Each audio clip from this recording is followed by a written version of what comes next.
Utilizing the combined news-gathering resources of the BBC, the ABC, CNN, PBS, CBC Canada, NHK Japan, TGIF India, Moscow Television, Reuters, AAP, ELO, ZZ Top and BB King, this is Newstopia. Exclusivity isn't welcome here, and we're proud of it.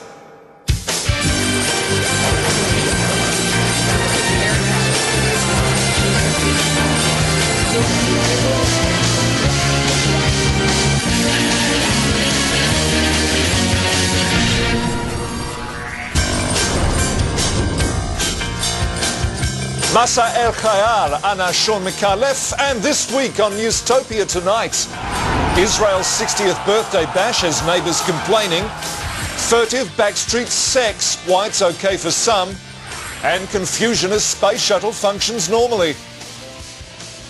Hi. You know, Newstopia is all for culling. Shooting animals from a helicopter is as Australian as hot apple pie, but the kangaroo is one half of the national fauna on our coat of arms. You don't believe me?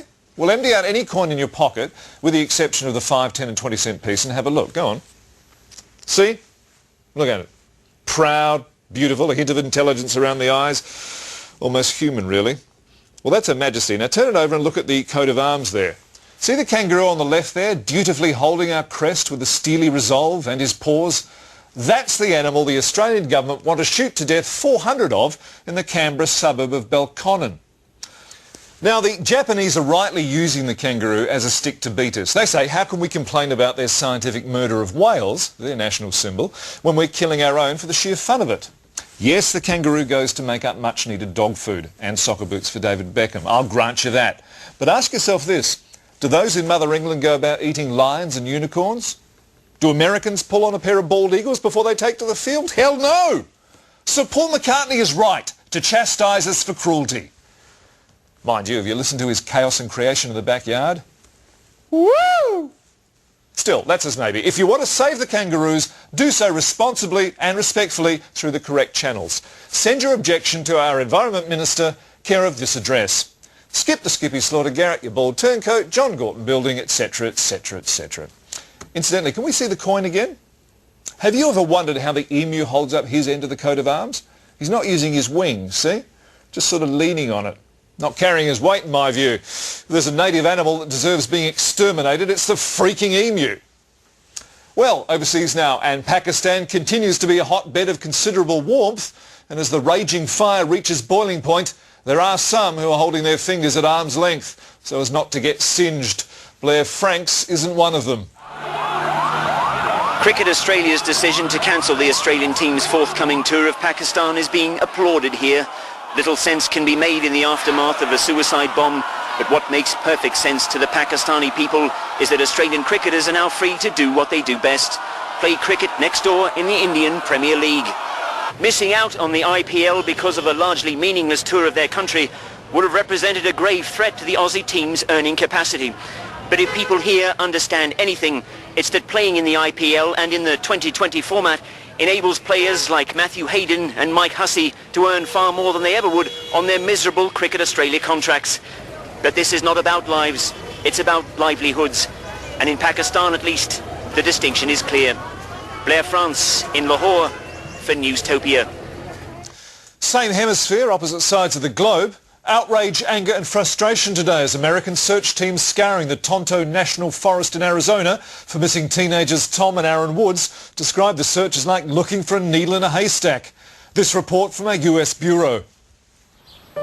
Friends of Tom and Aaron Woods, like Jay Galvin's, are incensed that elite taxpayer-funded rescue teams are having to rely on tired, outdated cliches like looking for a needle in a haystack. It sucks. Man, looking for a needle in a haystack, where's the wit or originality in that? This is the goddamn United States of America. Our search and rescue team should be leading the world in literary flair. The boys' parents, Bob and Mary, are also unhappy about the lazy use of cliché. Well, looking for a needle in a haystack is a little bit disappointing. I think Tom and Aaron deserve better than that. It is disgusting. It is tedious. It is so damn trite. And I would like 5 minutes in a room with those guys. Well, I think just a few minutes to come up with something a little bit more creative. That would have been nice. No, I would like to stab them with that needle, the assholes. The chief executive of Arizona Search and Rescue, Wayne Dolliver, wasn't prepared for the fallout. We were a little surprised by the reaction, but we'll take on board the criticism and make sure it never happens again. But right now, the most important thing is to find Tom and Aaron, and to that end, we will leave no stone unturned. The search in Tonto Forest will continue. Until then, it seems to be a case of not being able to see the woods for the trees. Deanna Spliff, Newstopia. Deanna Spliff there with that joke. Back home, it seems in politics at least that the more things change, the more they stay the same. Australia has signed the Kyoto Protocol, is dismantling work choices and has apologised to the stolen generations, etc. But still, economic management remains at the forefront of political debate. John Hawser is Secretary to the Minister for Finance and joins me from Canberra. Pleasure. The Prime Minister has said that despite the latest rise in interest rates and the rising inflation rate, the promised tax cuts will still go ahead. Is that appropriate? It's just typical John Howard, isn't it? It's what we've come to expect from him, putting populism before economic responsibility. Kevin Rudd, Prime Minister Rudd. Yeah, sorry. So you're saying Mr Rudd's putting populism before economic responsibility? No, he's not. Mr Rudd promised the tax cuts and he'll deliver them because he's a man of his word. Integrity is very important. Right. The Treasurer recently stated that he'd inherited the highest inflation rate for 16 years. Honestly, Sean, I think the Australian public is sick to death of hearing Peter Costello blaming the previous government for our economic woes. For goodness sake, get over it, take some responsibility and get on with the job of running the Australian economy. Treasurer Swan I was talking about. Yeah, right. Because, look, it's a fair point he makes too, I think, because Peter Costello was always harping on about how great the Australian economy was, and yet it's not now. So, good point. Well made. You seem to be having difficulty grasping the notion that Labor is actually in power. We're well aware of it. Opposite side of the chamber, new stationery, it's all happening. Even the 2020 summit, you know, the idea of asking hundreds of people for their thoughts suggests you aren't ready to impose your own will on the electorate. Well, we set the date for it. We didn't ask anyone what suited them. I think that's fairly imposing. All right. How have you rated the performance of the opposition? Well, being in opposition isn't easy, Sean, but I think we've done a terrific job. We've kept the government honest on children overboard, the wheat scandal, the economy. We've actually become, I believe, a very, very good opposition. Oh, the coalition. Gotcha, right. Oh, they've been shithouse.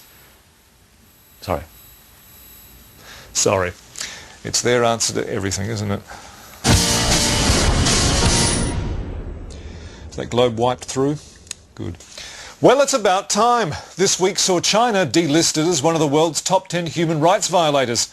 It was a glorious day for the People's Republic, who celebrated their newly won status by crushing all opposition to their rule in Tibet, banning tourism and killing people.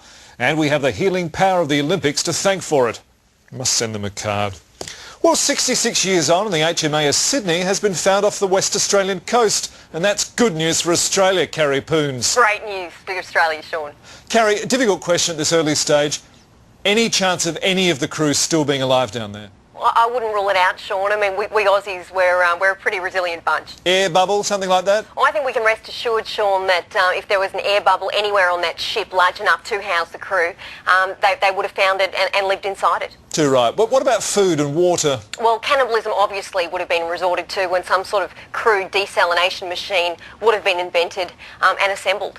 Pretty hard when you're on fire and drowning and trying to run away from the Germans. Oh, history does show that we Aussies, we work best under pressure, Sean. Yeah, too right. Thanks, Carrie. Carrie Poons there. On location, HMAS Sydney's salvage operation, 800 kilometres off the coast of Perth. Good on her. Well, Ashley Alexandra Dupre, the 22-year-old paramour embroiled in the Elliot Spitzer imbroglio, looks set to make millions from a music career. Her song, Move Your Body, was the most downloaded song in the US last week and is also getting airplay. There's also talk of a record deal when she appears nude in next month's Hustler magazine. Well, I might be a prude, but I prefer my raunchy sex-laced songs and pornographic photo spreads from artists who only act like prostitutes.